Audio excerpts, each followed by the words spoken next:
Квинтесенција со Ацо Станковски.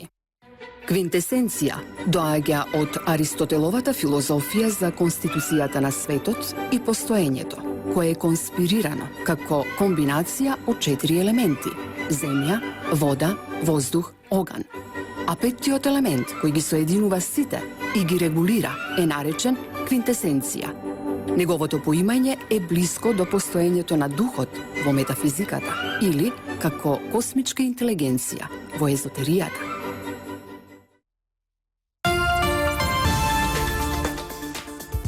Добро вечер, драги слушатели и слушатели на Радио Слободна Македонија, која обично оди во боја, дури и кога деновите се црно-бели или сивкасти, како што е тоа денес. Но сите овие вибрации кои ви ги праќаме низ етерот, всушност ќе внесат малце колор во целата приказка. Секако тоа никако нема да води кон некаква си обоена револуција или некаков колористичен апраизинг, како што тоа се случуваше сите овие години. Но, што би рекле американците, I used to love her, but it's all over now. Мислам на шарената револуција. Значи, имаме ситуација кога сите тие структури кои се градени можеби со децении, одеднаш полека како некакви потрошени конфети ќе полетаат во небиднината, и тоа е добро за човештвото, затоа што таа илузија која се продаваше за ситни пари, а некои заработуваа големи пари од уништување на цели општества и од страдање на многу луѓе, зашто сите тие шарени, обоени револуции всушност водеа кон една деструкција која често пати завршуваше и со вооружени конфликти, со некакви се револуции, бунтови во кои гинеа луѓе цело ова време. Но сега е време да се заврти листот. Мислам дека човештвото еманирано во неколку клучни личности кои на некој начин се лидери на поголемиот, ако не поголемиот, барем помоćниот дел од антропосферата, од човечката заедница. Мислам дека сваќаат дека тоа што го правеа не води никаде, посебно поддржани од електоратот, кој имаше доблес да ги види нештата и да просуди според своите критериуми, и таа просуда ја имаме сега како еден вид пресуда, но старите структури кои веќе пуштиле корени во своите фотели, во своите офиси, на своите позиции, не сакаат да се дадат. Туку работат турбо за да смислат нови модалитети како да ја свргнат новата управа и тие самите повторно да продолжат со својата безмерна узурпација на власта и воопшто на сите капацитети позитивни кои ги нуди целата структура на човечката заедница на оваа планета. Тоа тешко ќе оди, затоа што све има свој рок траење и сите илузии на крајот ќе бидат деконструирани, ќе бидат всушност уништени како меури од сапуница и ќе влезат во големото ништавило кој на крајот на краиштата завршува на буништето на историјата. Пред некое време навестив дека се работи за една трилогија, за една многу значајна светска драма, или ако сакате драмолетка, ако сакате да бидеме хумористични, која почна нормално со Брекзитот, значи со една во почетокот обструирана кампања, но подоцна испадна дека сепак тие сили на антиглобализмот имаа доволно енергија за да го приведат тоа до успешна разрешница. Уште подраматично беше со изборот на Трамп, кој всушност требаше да биде некаков тркач за наведување идиоти, некаков клоун, но испадна дека е цврст играч, дека има јака кичма и пред се дека американскиот народ го поддржува, што значи дека американскиот народ знае дали му е добро или не овие години, сите овие години, можеби повеќе од 20 години, Тој е воведен во константни војни интервенции кои треба да се плаќаат, а средната класа пропадна таму дефинитивно 2008-та со хипотекарната криза. И сега тие едноставно испорача своји чувства, своји перцепции, своји желби и нормално состојбата се промени, барем номинално. Има роморења дека всушност старите структури нема така лесно да се дадат.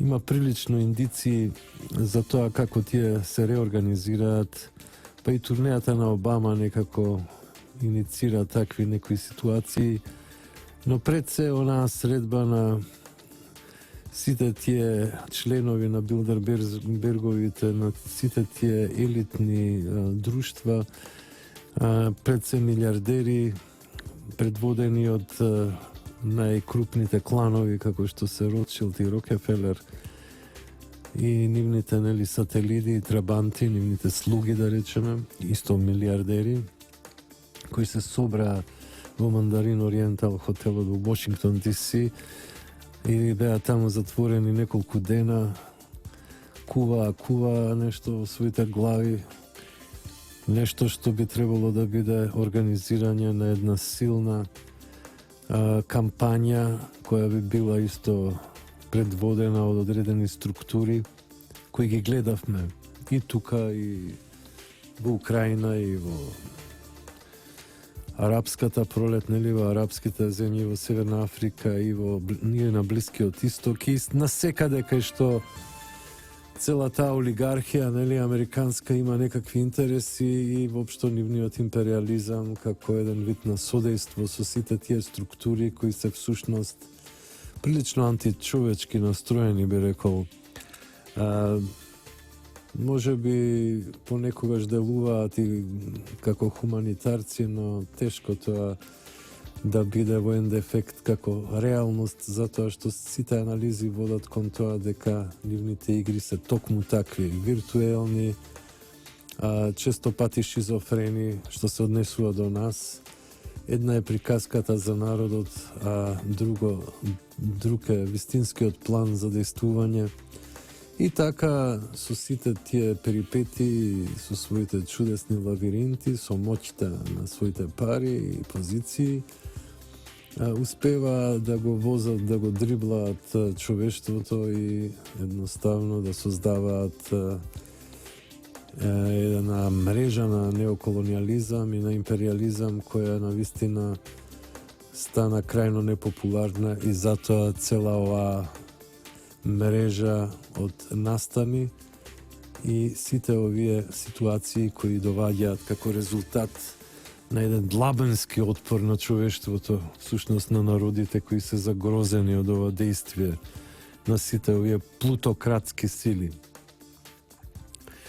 Тоа беше вториот дел во Америка, кој може нели да оди во правец на конфликт, кој прво бил од типот на демонстрации кои полека би станувале поагресивни, се додека не почнат жртви да паѓаат, а тогаш ќе дојде до голема ескалација и до може би воена разврска, некаква револуционерна разврска. Во секој случај обезвластената страна има многу пари за трошење и тоа е она што навистина навева на вакви сомнежи.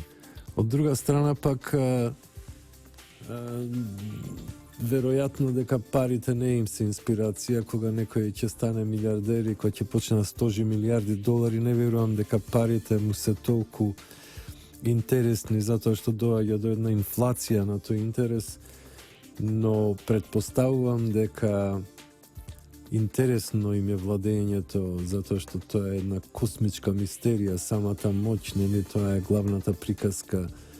Не е битно колку пари имаш, битно е колку моќ имаш. И многу луѓе кои воопшто не се заинтересирани за пари, а имале моќ, покажале неверојатни способности за владење.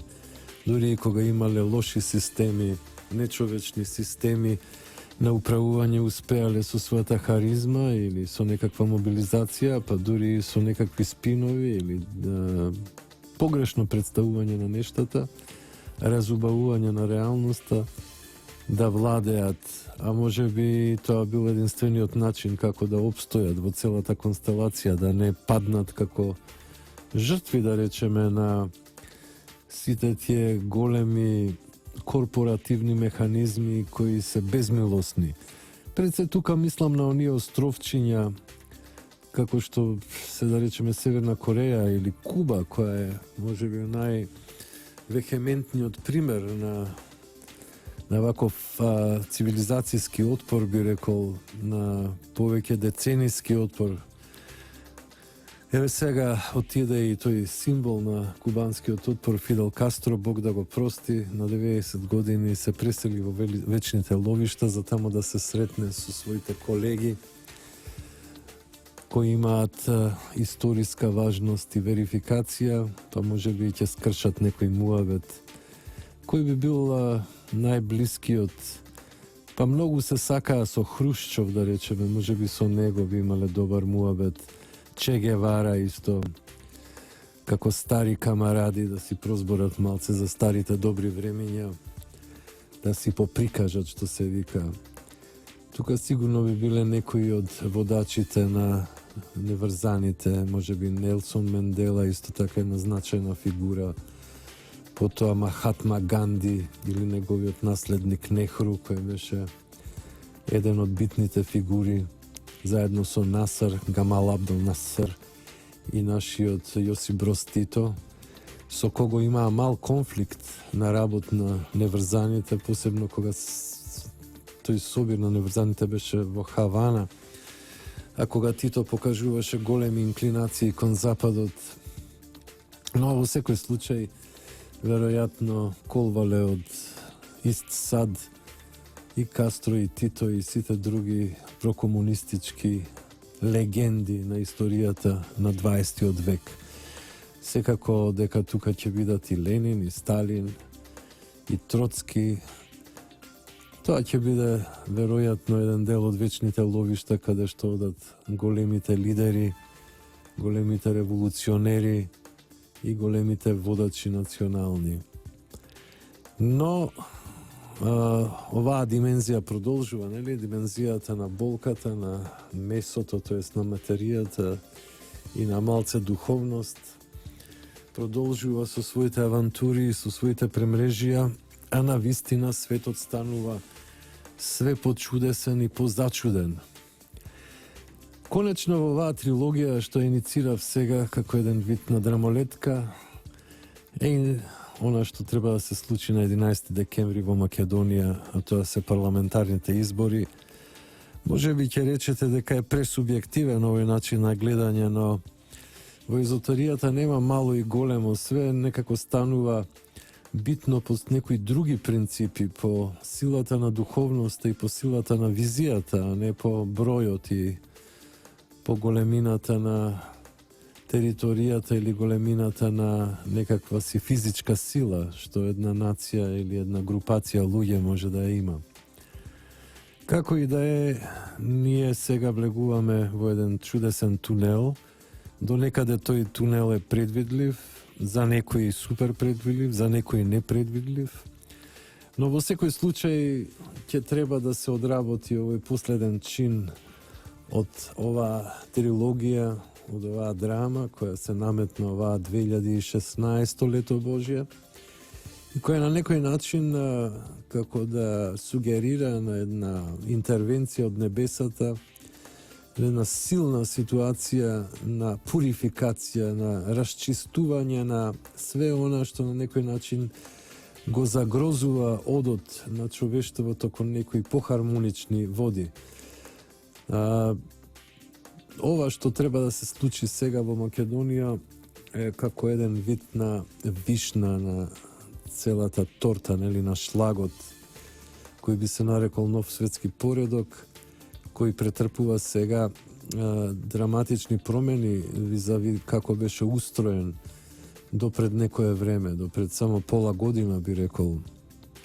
Сега веќе имаме нови адути на масата и целата структура полека почнува да се менува.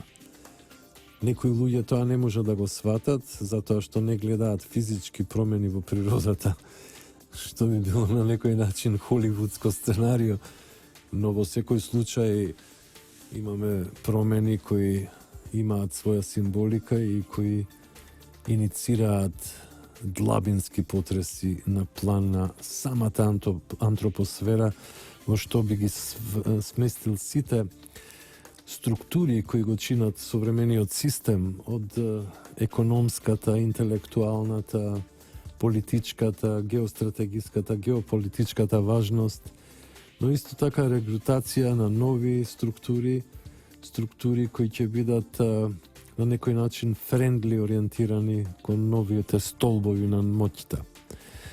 Сите овие структури се веќе формирани и тие ќе се вообличуваат следната година-две за да имаме една потполно поинаква ситуација од онаа која ја знаеме.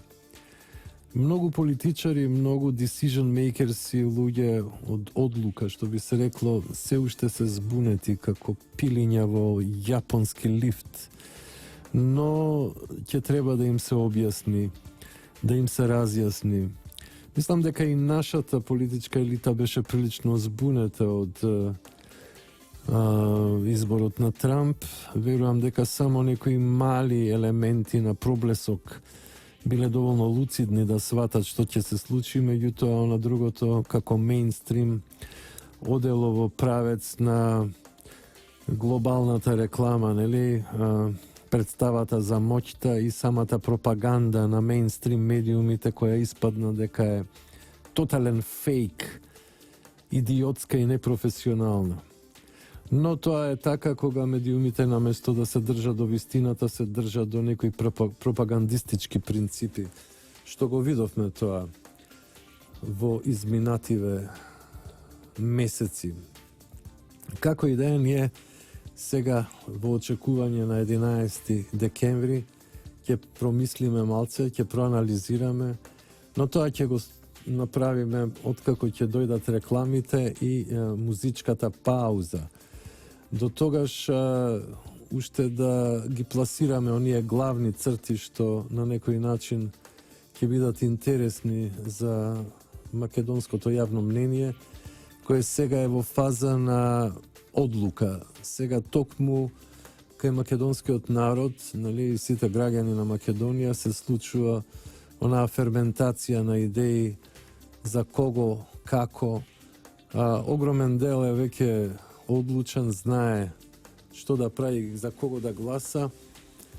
Тие одлуки се веќе донесени, но се кријат, таинствени се, поради одредени стратегиски причини, нели? Зборам сега за некој персонален тип на стратегии.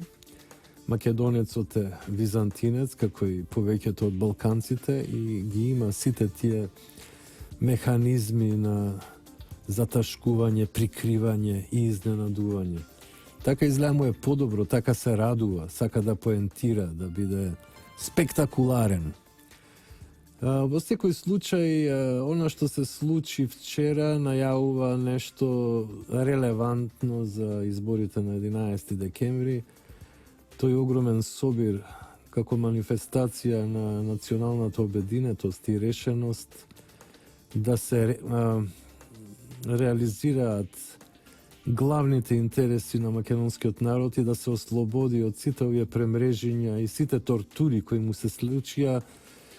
Мислам дека има веќе индиции дека зацртаното ќе се случи и дека силите на светлината ќе однесат голема и спектакуларна победа врз силите на мракот на тој 11 декември 2016 лето Божје.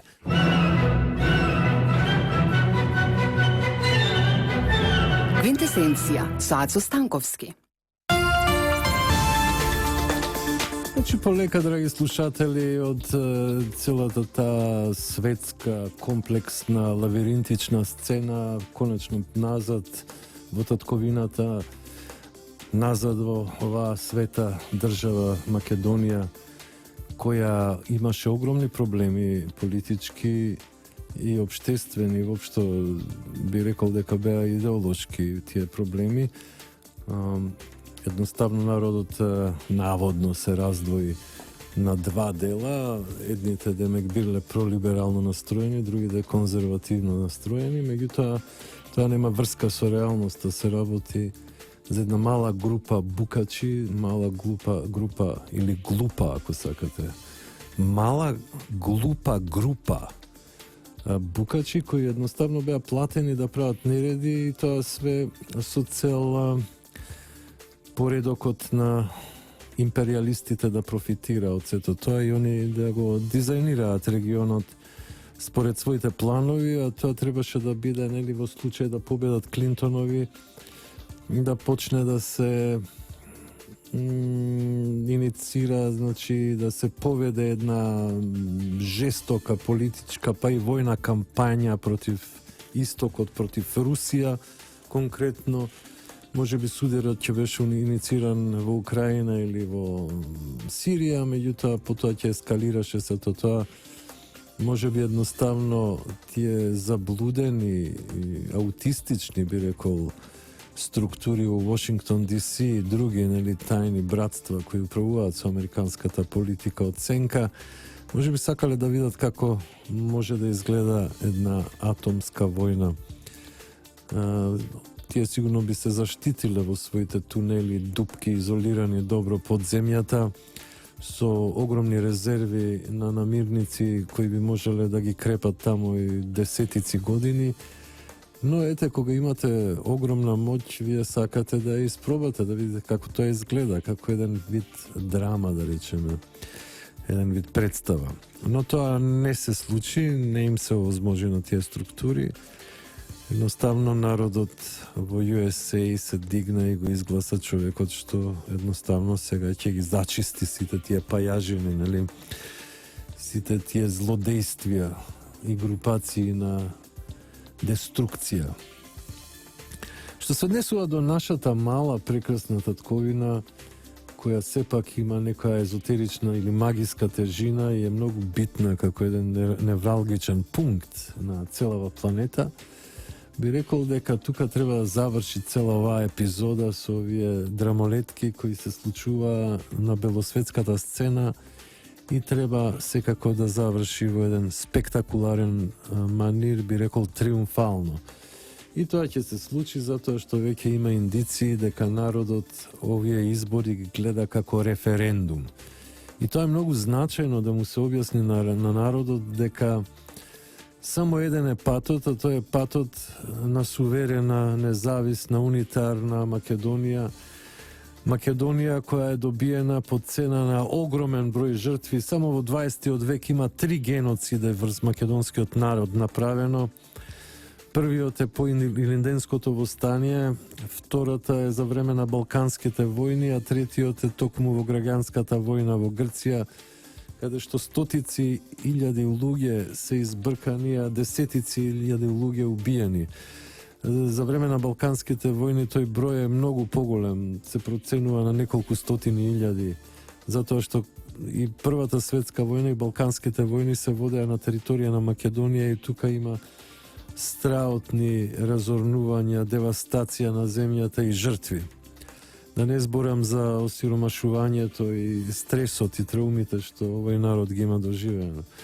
Но овој народ како да има некоја чудна врска со небесата, па секогаш е спремен да заборави, да прости и да продолжи од таму од кај што застанал, без некоја злонамерност, без зли мисли и без желба за одмазда.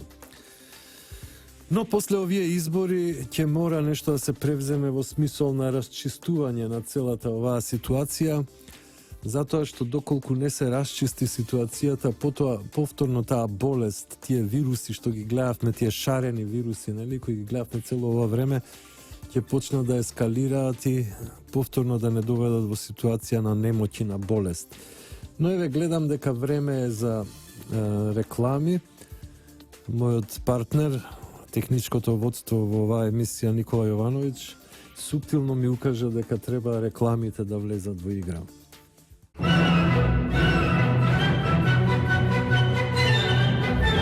Квинтесенција со Ацо Станковски. Добрите познавачи на меѓународните афери велат дека кога Америка ќе кивне, Европа е болна.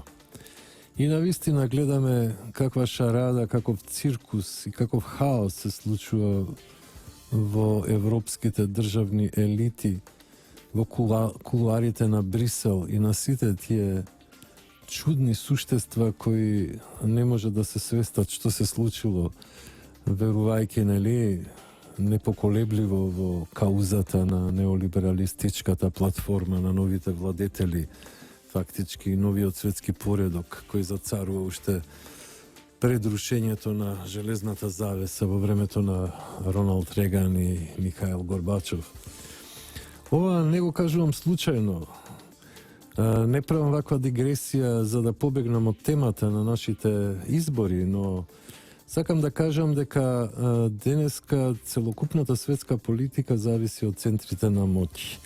А ние добивме многу добра лекција и ја добивавме сите овие години, сите овие децении.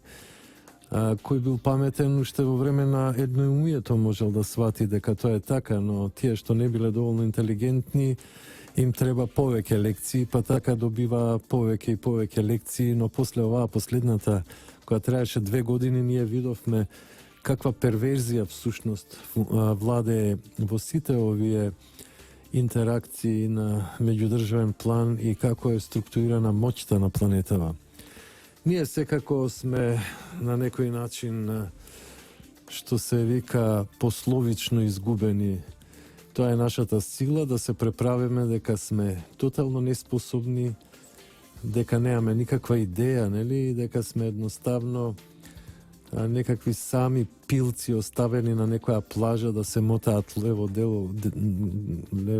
десно, горе-доле, нели? Горе-доле, лево-десно, секој бивол бара тесно. Во секој случај би рекол дека ситуациите едноставно тргнаа во ситуација која сите нас не наежи и не доведе до работ на провалијата. Што се однесува до влијанието на моменталната меѓународна ситуација и констелација на моќи на нашата средина, би рекол дека веќе самото интерферирање на овие шарени сили е тотално оттидено на буништото на историјата. Тие веќе нема на што да се надеваат. Тие се надеваат дека можеби ќе го дерогираат изборот на Трамп и дека ќе го деташираат од позицијата, нели, во White House-от, но едноставно тоа нема да се случи. Може да се случи конфликт, да речеме граѓански конфликт во Америка, кој би прераснал во граѓанска војна, но тоа исто значи дека сите тие структури кои беа напојувани од американската моќ одеднаш ќе пропаднат како попарени вошки. Тоа е целата смисла на оваа ситуација. Едноставно тие веќе немаат никаква моќ. Така да стравот дека, да речеме, најпатриотската партија која се покажа во последно време како чувар на националните интереси, кога би добила под 63, тоа никако не треба да ги плаши, затоа што веќе нови позиции ќе бидат изградени и ќе има нови играчи кои ќе бидат френдли.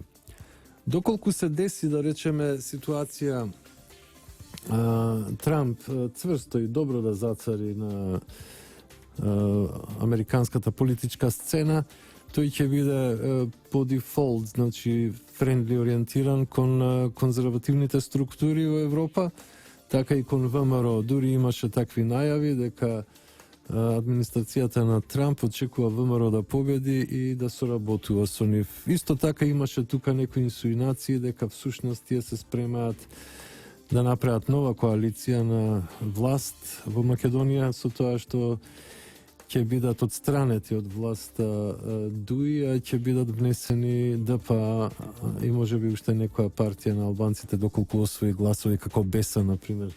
Најмногу шанси не и се дадени, иако ја не верувам дека малите партии овој пат ќе остварат некој резултат. Можеби 1 или 2 пратеника максимум, а можеби ни еден. Тие гласови едноставно ќе се разлеат и ќе се слушуваат чудни ситуации по свесту. Например, една од тие чудни ситуации што треба да се случува после изборите, сумирањето на енергиите и резултатите во албанскиот кампус. Таму се очекува поголема драма, а посебно може да дојде до една конфликтна ситуација помеѓу аутсайдерот Заев, кој влезе во тој табор, да го наречам албански, и се вмеша прилично флагрантно и пенетрантно во нивните релации, така што можеби самиот Заев ќе влезе во конфликт со незадоволниците од овие избори, а тоа најверојатно ќе биде Дуи.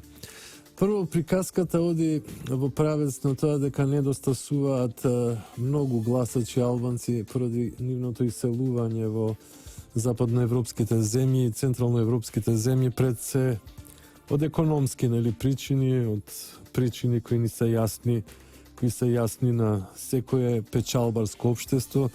Впрочем, и ние сме такви, ние имаме перманентно иселување уште од средина на 19 век. Сега зборам за некаква економска емиграција, а имало и политичка емиграција, сите тие бегања кои се случувале низ вековите, кога странски окупацијски сили, кои биле прилично екстремни и агресивни, дејствувале геноцидно врз македонскиот народ, па со векови и векови уште од древниот Рим, кога ја окупирал Македонија, има такви поместувања и селувања на жителите од овие подрачја. Но тоа е една долга и бескрајна историја за која може да се збори со месеци и пак да не биде докажано све, да останат некои замаглени или засенчени аспекти на таа голема епопеја на македонскиот народ. И воопшто на балканските народи, сите на некој начин тука сме помешани, измешани, сродени на некој начин, иако политичките граници се поставени, но генетските и културните граници, би рекол, не постојат во тој административен облик, туку напротив, посебно овој православен и словенски дел на Балканот е навистина еден огромен дел, една огромно културно море, кое можеби во иднина треба да се ослободи од сите своји фрустрации и да функционира на еден многу по-повелен, по-респектибилен и по-креативен начин. Во секој случај, изборите ќе бидат колку смешни, толку и предвидливи. Предпоставувам дека поради аурата на референдумското значење на овие избори и пред се недоветните политики на СДСМ, кои почнаа како кодошење, а завршија како обид да се продадат повторно по кој знае кој пат националните интереси на Македонија и македонскиот народ, ќе бидат оштро санкционирани. И овој пат онаа флокскула дека на првата дама, дворска во СДСМ, која своевремено рече дека некои прашања не заслужуваат одговор, сега ќе дојде еден фидбек според кој народот ќе каже дека и те како бараат одговор, овој пат масовно, промптно, организирано и жестоко.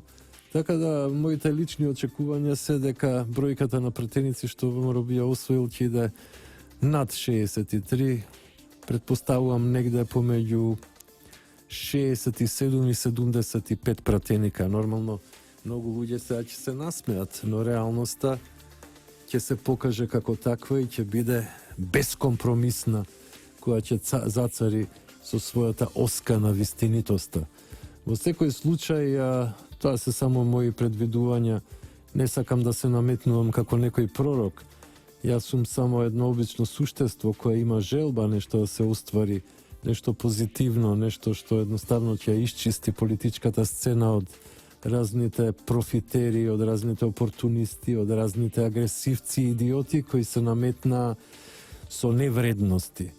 Кога би се наметнале со некакви вредности, тогаш навистина човек ќе им даде и за право, но компарирајќи ги овие што владеа последните 10 години и овие што сега сакаат да дојдат на власта, кои ги гледавме во минатото цели 60 години, 11 години во независна Македонија, каде што уништија све што можеше да се уништи, и претходно за време на тоталитаризмот, кога исто така и уништува, и присвојува, и конфискува, и екстерминира, но едноставно нема никаков демократски легитимитет поради тоа што беа представници на еден тоталитаристички, еднопартиски систем.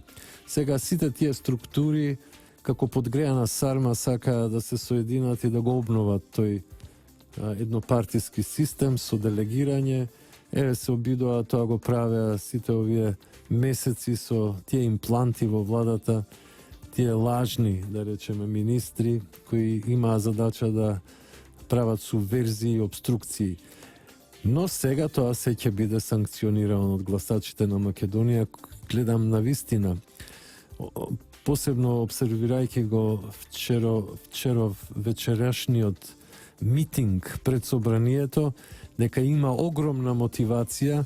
Таа мотивација е уште поголема отколку кога излегоа минатата година луѓето да демонстрираат сложност, обединетост и масовност како одговор на она што се случуваше пред владата со оние бедни демонстрации, каде што сите тие бубашваби, нели, политички опортунисти, предавници, бе рекол, пред се квислинзи се собираа тука и држеа манијачки, хистерични и гротескни говори, каде што сите екстремисти, нели, пред се представниците на терористите во регионот мафтаа со своите знамиња и со своите мапи, нели, на голема Албанија, но сето тоа ќе биде наскоро минато. Овие избори ќе стават точка на таа трилогија за која ви зборам. Првата Брекзит, втората Трамп вин и сега доаѓа македонското сценарио. ВМРО има една прилично добра ситуација.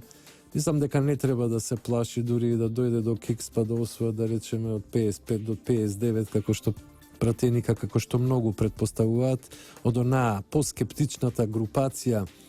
Јас не спаѓам во таа, ја мислам дека ќе биде над 63, па може да дојде дури и до 75. Но ќе видиме, све е тоа Божја волја. Како и да е, ќе имаме една нова реалност во Македонија. Сето тоа ќе биде исчистено од сите тие полноглавци, нели, кои сметаат, и на крај ќе добиеме една ситуација која ќе биде полезна за општеството во Република Македонија и за сите граѓани. Има некои навестувања дека наводно има некоја конспиративна ситуација во која двете големи албански партии заедно со СДСМ, доколку ВМРО секако не освои 63 пратеника, би можеле да направат некој тип на коалиција и да ја превземат власта, но без овој амбасадор и без оваа администрација американска која до сега ги милуваше, ги штитеше и правеше све за тие да зацарат со политичката сцена во Македонија, не може да се случи. Подобро би им препорачал на сите тие кои влегле во овие тактики, во овие стратегии, да мислат како да излечат жива глава од сето ова, доколку се впуштат во такви авантури. Мислам дека сега ситуацијата ќе биде променета и тоа најрадикално. Без оглед дали имало конфликт во Америка помеѓу старата елита и новите рицари на Трамп, кои треба да зацарат со политичкото милје таму, или Трамп најслободно, најбезбедно и најкомотно зацари со белата кшта. Во секој случај мислам дека веќе позициите на сите овие играчи од типот СДСМ, ДУИ и така натака се веќе тотално руинирани и тие можат само да молат за милост за да преживеат и да обстојат. Исто така, нели, констатиравме дека нема доволно гласачи. Има 5 партии албински, тоа е прилично голем број за така мал електорат. Тука ќе има доста трошење на гласови, in vain, што би рекле, залудо трошење на гласови. И конечно Туларемот, нели, тој чудесен глодар кој се наметна со помош на меѓународната, ќе влезе во игра и ќе им ги помати уште повеќе и така лошите позиции на албанските партии. Па може да се очекува да имаат многу помалце гласови од колку што има минатиот пат, поточно помалце пратенички места, што би бил пат кон еден дизастер и кон тотално руинирање на целата кауза и целата платформа која е градена можеби цел еден век. Зборам за голема Албанија, која и така нема никакви перспективи поради конфесионалната, па и етничката поделеност во самата албанска држава. Но и анимозитетот кој постои помеѓу албанците во Албанија и оние на Косово и конечно целата хаотична состојба која се спрема, која после неколку децении успех за нивната кауза ќе дојде сега она спротивното, што би рекол насради ноđа, после лошо доаѓа добро и после добро доаѓа лошо, како еден вид еквилибриум, како еден вид синусоида на животот и судбината. Не само на индивидуата, туку и на народите. Како и да е, ние веќе можеме да се спремаме за една нова позиција, за една нова структура. Треба да се размислува на многу планови. Треба да се размислува како ќе се однесуваме, да речеме, со администрацијата на Трамп, какви позиции треба да се фатат во однос на тоа, но и доколку дојде до конфликт во Америка, мислам на граѓанска војна, тогаш американската држава одеднаш ќе изгуби целата моќ на меѓународен план, целиот авторитет, и тогаш треба да се игра многу внимателно и многу паметно, да не се отиде во некоја дисхармонија или дисбаланс, туку треба многу опипливо да се бараат позициите кои би ни гарантирале сигурност, суверенитет и хармонија во општеството. Како и да е, тоа би значило дека Русија и Кина одеднаш ќе се издигнат како главни светски хегемони, затоа што се многу моćни и во никој случај не би можеле да имаат конкуренција од Европската Унија, која е тотално расслоена и во хаос, и која последниве 30 години, а и повеќе од 45-та навака е под еден вид окупација на американската моќ, на американската економија и на американската политичка волја, конечно. Значи, еве, полека тој highway се отвара и сега треба македонскиот народ да поентира со сјајна и голема победа со која ќе си ја зачува државата, но не само што ќе ја зачува државата, туку ќе им даде на знаење на сите деструктивни сили дека оваа држава има иднина и концепт и визија и дека нема да дозволи да си поигруваат разноразни бандити, разноразни идиотски групации и дегенерици со нејзината стабилност и мирот, секако и просперитетот на македонските граѓани кои се сигурно сложни во едно, дека не ни требаат конфликти, дека ни треба поволен економски, општествен развој, културен развој и дека сите ние сме браќа и сестри и дека сакаме да живееме во една плодоносна и хармонична состојба. Како и да е, еве уште 10 дена останаа до тој значаен момент кога стварите ќе бидат чисти и кога пистата на македонскиот авион ќе се исчисти и конечно би можеле да полетаме во една поубава и поприемчлива стварност. Треба секако да се потенцира моментот, а тоа е овој референдумски момент кој е многу значаен. Треба да им се каже на луѓето дека сега тие ќе дефинираат иднината на Македонија не само за следните 4 години, туку и за подолго. Исто така треба ревидирање на нашата надворешна политика, определување на приоритетите, согледување на главните вектори на моќта.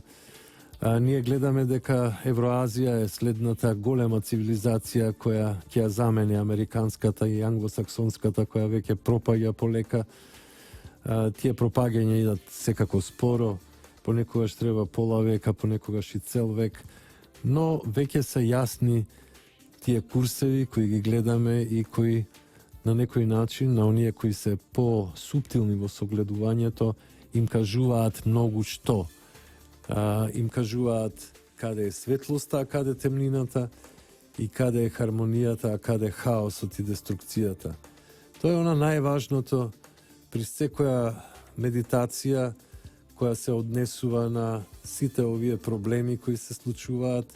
Едноставно ние сме поврзани со универзалната свест и ако доволно се отпуштиме и влеземе во неа, таа, значи акашата, Светиот Дух или како сакате, универзалниот ум, ќе ни ги каже сите тие податоци што ни требаат, дури и ќе се уплашиме понекогаш колку тоа може да ни се кажува. Страшно е кога ќе влезете неприпремени во светот на духовноста, кога ќе видите дека всушност постојат моќи невидливи, а толку силни, толку универзални, толку суптилни. А тоа е така и ние треба да се придржуваме кон тие силни пораки на космичката свест кои секогаш не водат кон вистината и правичноста. И токму поради тоа и нашата изнапатеност и нашиот ужасен пример на лутање овие неколку години, а и со векови, би рекол, е последното што се случило, најактуелното, ова малтретирање што се случи последните 2 години, кога бевме извргнати на подсвем и извргнати на секаква тортура, посебно нашето раководство. Сега доаѓа шанса да го кажеме нашиот став и конечно да се ослободиме од сите тие паразити кои го уништуваат македонското ткиво со години и со децении. Сега јас тука привршувам, ви посакувам убави моменти, пријатна и магична вечер, драги слушатели на Радио Слободна Македонија, радио кое единствено изгледа во овој регион емитува во боја. Ова беше Квинтесенција со вашиот уредник и водител Ацо Станковски. Техничко водство беше Никола Јовановиќ. Трговско радио, дифузно друштво Радио Слободна Македонија. Денеска е понеделник 28.11.2016 лето Божје. Ви посакувам голема и силна мотивација за оваа политичка борба што ќе уследи и ви посакувам најубави можни сништа и до слушање, драги слушатели.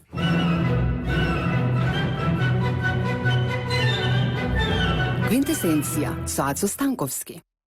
Квинтесенција доаѓа од Аристотеловата филозофија за конституцијата на светот и постоењето, кое е конспирирано како комбинација од 4 елементи: земја, вода, воздух, оган. А петтиот елемент, кој ги соединува сите и ги регулира, е наречен квинтесенција. Неговото поимање е блиско до постоењето на духот во метафизиката или како космичка интелигенција во езотеријата.